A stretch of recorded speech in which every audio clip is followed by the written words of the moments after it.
নমস্কার, শুরু করছি আজকের সংবাদ।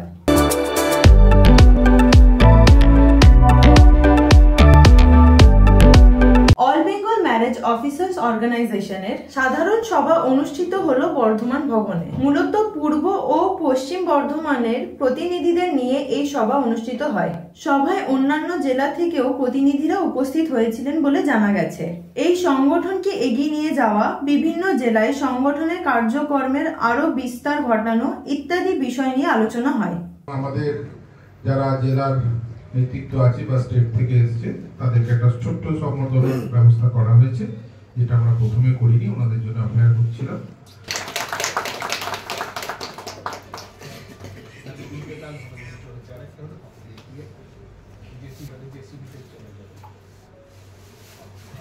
শৈবাল তো খুব লম্বা।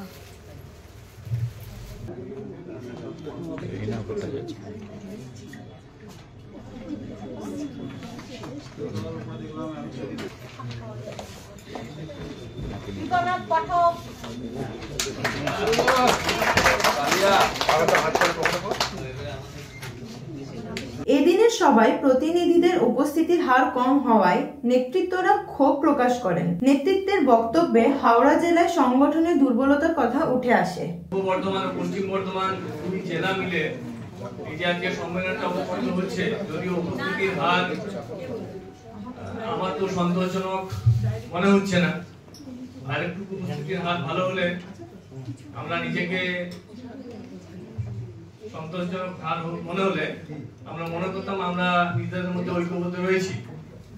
যদিও বর্তমানে আজকে ট্রেনের দুর্ভোগ রয়েছে, অনেক আমাদের কলিগরা আসতে পারেনি, তো তাদের সাথে আমরা নিরন্তর আলোচনায় রয়েছি। গতকালও তাদের সাথে আমরা যোগাযোগ করেছিলাম আজকে সবার সাফল্য, আজকে সবার অংশগ্রহণ করার জন্য। তো আমি মূলত পশ্চিম বর্ধমান জেলার আন্ডার পিএস এর ম্যারেজ রেজিস্ট্রার হিসেবে যুক্ত।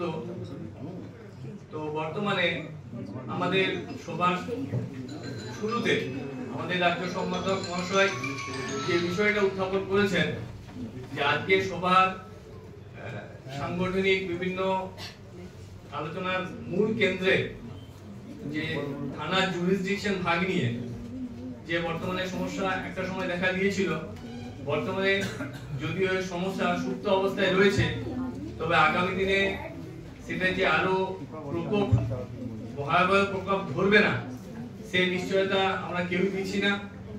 এবং সেই গভর্নমেন্টের যেটা সামগ্রিকভাবে প্রতিটি জেলার সংগঠনকে আরো শক্তিশালী করে তোলার উপর এই দিন সভায় আলোচনা করা হয়। ম্যাডাম, আজকে all Bengal's marriage officers association অর্গানাইজেশনের যে প্রোগ্রামটা আপনারা করছেন, এটা কততম প্রোগ্রাম? আর এটা এই প্রোগ্রামে মানে কোন কোন জেলা থেকে অফিসাররা এসেছে? এটা একটু আমি এই ব্যাপারে আপনি বলুন। এটা আমাদের 2002 সাল থেকে all Bengal marriage officer organization প্রতিষ্ঠা হয়েছে। প্রত্যেক বছরই জেলা কমিটি তার কনফারেন্স করে। সেই কনফারেন্সে আমরা আমাদের রেজিস্ট্রার জেনারেল অফ ম্যারেজেস আধিকারিকদের আমরা আমন্ত্রণ জানাই, তারা আমাদের সঙ্গে আসে, বসে আমরা একটা আলাপ আলোচনা করি, আগামী দিনে কর্মপন্থা ঠিক করি, আমাদের যা যা ভুলভ্রান্তি হয় সেগুলো রেকটিফাই কিভাবে হবে সেগুলো করি। সবটাই করি পাবলিক ইন্টারেস্ট, অর্থাৎ জনস্বার্থ যেন কোনোভাবেই ব্যাহত না হয়। জনস্বার্থ রক্ষিত হওয়ার জন্য আমাদের যেভাবে আপডেট হওয়ার দরকার সেই আপডেটটা প্রত্যেকটা জেলার ম্যারেজ অফিসাররা, তাদের district committee, all Bengal marriage officer অর্গানাইজেশনের ডিস্ট্রিক্ট কমিটি আছে, তারা কনফারেন্স করে এবং এনাদেরকে আমন্ত্রণ জানায়, এনারা এসে সেই রেকটিফাই করে আমাদের আপডেট করে। এখানে আধিকারিক হিসেবে উপস্থিত কারা আছেন? এখানে আছেন আমাদের রেজিস্ট্রার জেনারেল অফিস থেকে আমাদের সন্তু রায় মহাশয়, উনি আমাদের সুলক্ষা ম্যাডাম আছেন, আর আমাদের এনআইসির তরফ থেকে মেইনটেনেন্স যে করছে আমাদের এই সফটওয়্যারটা শৈলবাবু আছে।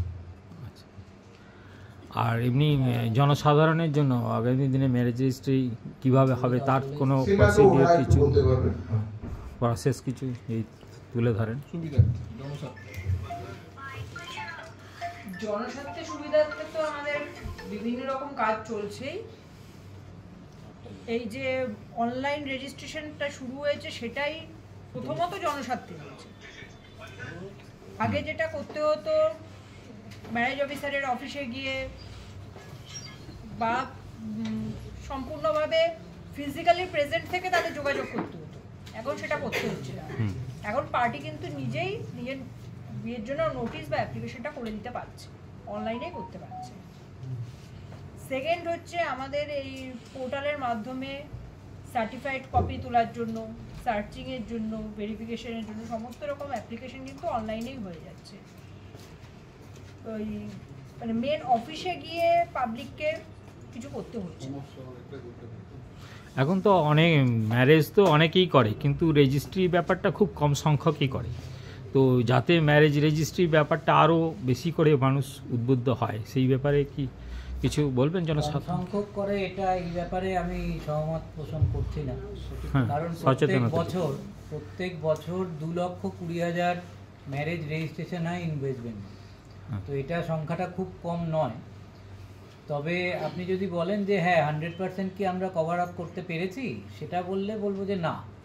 সেক্ষেত্রে সচেতনতা আমরা প্রতি মুহূর্তে বাড়াবার চেষ্টা করি, বিভিন্ন মিডিয়াতে বলুন বা আমরা বিভিন্ন জায়গায় ক্যাম্প করে যেভাবেই হোক, যে বিবাহের রেজিস্ট্রেশনের কি সুবিধা, সোশ্যাল ম্যারেজ যে আপনাকে পরবর্তীকালে সমস্ত দিক থেকে সুরক্ষা দিতে পারবে না, সেক্ষেত্রে সুরক্ষা নিতে গেলে আইনের সুরক্ষা কবচ হিসাবে রেজিস্ট্রেশনটা একেবারেই জরুরি। এই সচেতনতা আমরা সব জায়গায় প্রচার করছি এবং তাতে করে আমরা আশানুরূপ ফলও পেয়েছি।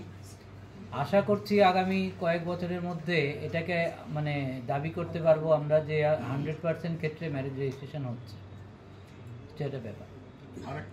আর সবচেয়ে বড় কথা এই যে বললো যে সমস্ত কিছু আমরা সার্ভিসেসগুলো আগে অফিসে গিয়ে সে যে কেউই হোক, মানে ফিজিক্যালি হ্যান্ডিক্যাপড হোক বা সিনিয়র সিটিজেন হোক, তাদের অফিসে অত দূর সে যেখান থেকে হোক পশ্চিমবঙ্গের যে কোনো জায়গা থেকে অফিসে যেতে হতো। এখন কিন্তু টেবিল টপ অর্থাৎ ঘরে বসে তারা অনলাইনে সেই সার্ভিসেসগুলো পেয়ে যাচ্ছেন। এবং শুধু তাই না, আগে একটা সার্টিফাইড কপি বা সার্চিং ইত্যাদির জন্য 3 মাস সময় দেওয়া হতো, সেটা কিন্তু আমরা এখন পর্যন্ত মানে উইদিন 10 days মানে আমরা নিয়ে এসেছি। ভাবুন, আমাদের সার্ভিসেসটা আমরা এইভাবেই উন্নতি করেছি।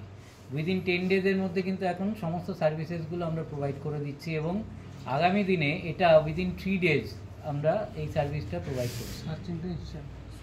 আচ্ছা, কোনো তথ্য প্রোভাইড করতে পারবেন? এখন জনগণনা অনুযায়ী সাধারণ নাগরিক মানে বিবাহিত নাগরিক হিসেবে মানে ফ্যামিলি হিসেবে এখন কত রেজিস্ট্রেশন হয়েছে টোটাল ম্যারেজ রেজিস্ট্রেশন? কত রেজিস্ট্রেশন দেখুন, মানে 1857 সাল থেকে আমাদের কাছে ম্যারেজ রেকর্ড। এখন কতভাবে সংখ্যাটা তো মুখে এরকমভাবে হুট করে অল অফ আ সাডেন বলা যায় না, তো সেটা আমরা ওরকম বলতে পারবো না। তবে ওই একটা ডেটা আপনাকে দিলাম যে অ্যাপ্রক্সিমেটলি 2,20,000 ম্যারেজ রেজিস্ট্রেশন পার্সেন্টেজ হিসেবে কিছু বলতে? পার্সেন্টেজ হিসাবে আমি বলতে পারি যে মানে যত ম্যারেজ হচ্ছে তার অন্তত 80 to 85% ম্যারেজ রেজিস্টার হচ্ছে।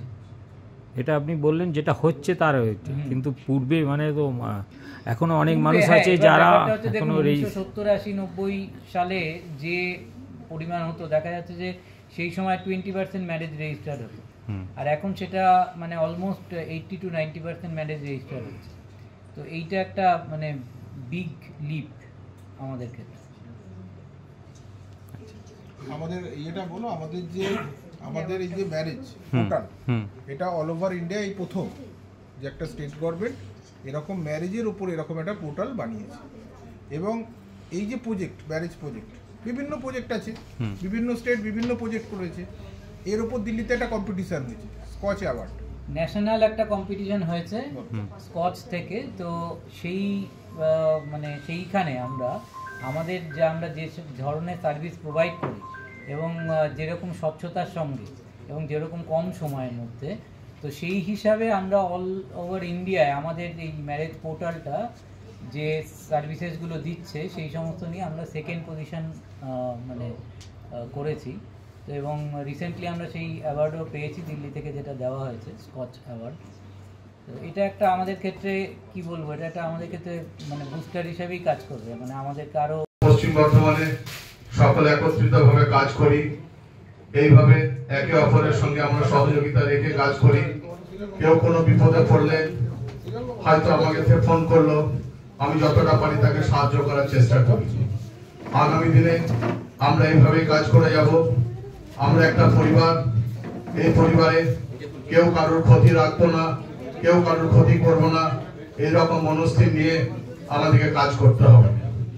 আমি বিপদে পড়লে মনে রাখতে হবে আমার পেছনে বিরাট একটা সংসার, যে সংসারটা এই রুজি রুটির মাধ্যমে চলে।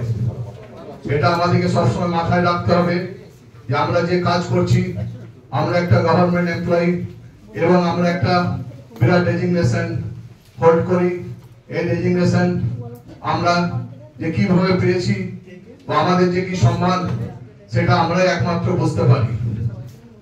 অতএব আমরা আগামী দিনে যাতে আরো সুন্দরভাবে কাজ করতে পারি তার ব্যবস্থা আমরা করব এবং আগামী দিনে আমাদের এই রুলস চালু হবে। 1 এপ্রিল থেকে হয়তো আমরা সেই রুলস হাতে পাবো এবং এই কাজ যাতে আরো আমরা সুষ্ঠুভাবে এবং সরলীকরণ ভাবে কাজ করতে পারি সেটা আমরা চেষ্টা করব।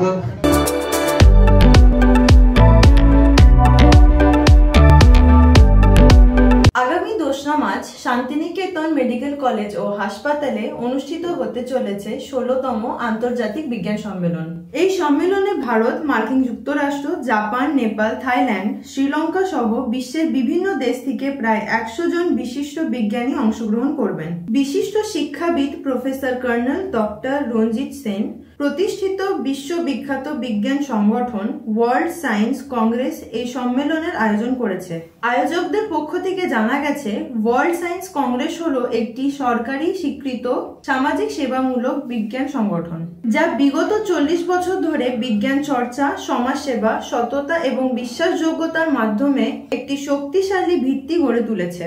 এই সংগঠন বিজ্ঞানকে সমাজের সকল স্তরের মানুষের কাছে পৌঁছে দেওয়ার লক্ষ্যে নিরন্তর কাজ করে চলেছে, যাতে বিজ্ঞান মানুষের দৈনন্দিন জীবনে কার্যকর ভূমিকা রাখতে পারে সেটা দেখাও এই সংগঠনের লক্ষ্য। সংগঠনের অন্যতম মূল লক্ষ্য হলো বিজ্ঞানের মাধ্যমে সামাজিক পরিবর্তনের পথ সুগম করা, সমাজের বিভিন্ন স্তরের মানুষকে একত্রিত করা এবং বিজ্ঞানের ব্যবহারিক ও মানবিক দিকগুলোকে তুলে ধরা। ওয়ার্ল্ড সায়েন্স কংগ্রেসের প্রতিষ্ঠাতা সভাপতি প্রফেসর কর্নেল ডক্টর রঞ্জিত সেন বলেন, আমাদের লক্ষ্য হলো বিজ্ঞানের শক্তিকে ব্যবহার করে সমাজের কল্যাণ সাধন করা। এই আন্তর্জাতিক সম্মেলন শুধু জ্ঞান বিনিময়ের ক্ষেত্রেই নয়, বরং এটি একটি বৈশ্বিক সংযোগের সুযোগ এনে দেবে।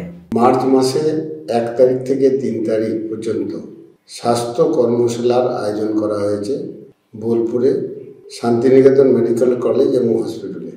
এই কর্মশালায় ভারতবর্ষের বিভিন্ন প্রান্ত থেকে স্বাস্থ্য বিষয়ক উদ্যোগপতিরা উপস্থিত থাকবেন। তেনাদের বিভিন্ন ইনস্ট্রুমেন্ট এবং আধুনিক প্রযুক্তিকে কাজে লাগিয়ে হেলথ সেক্টরে যে ডেভেলপমেন্ট অর্থাৎ রোবোটিক্স, এআই প্রয়োগ থেকে শুরু করে ইঞ্জিনিয়ারিং এর সঙ্গে মেডিকেলের যে মেলবন্ধন থাকবেন ডাক্তারবাবুরা, ইঞ্জিনিয়াররা এবং তার সঙ্গে সঙ্গে এন্টারপ্রেনাররা।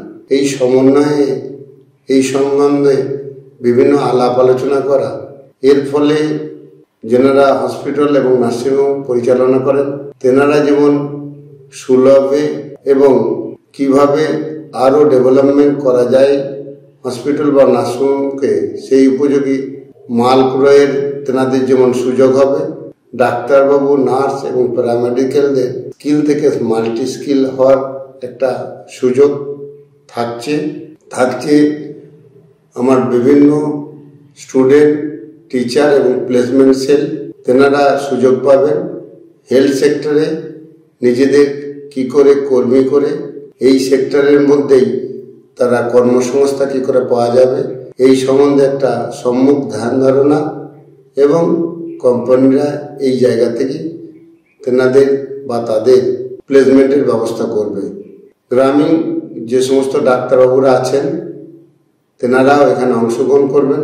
তেনারাও আজকের আধুনিক বিশ্বে হেলথ পরিষেবা কিভাবে চলছে সেই সম্বন্ধে একটা স্বচ্ছ ধারণা আসবে।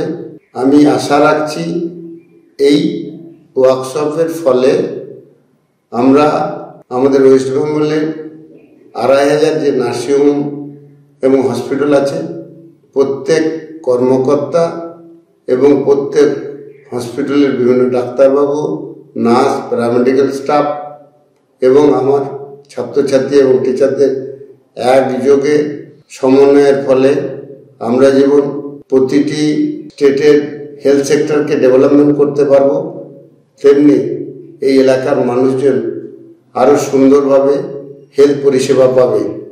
নমস্কার।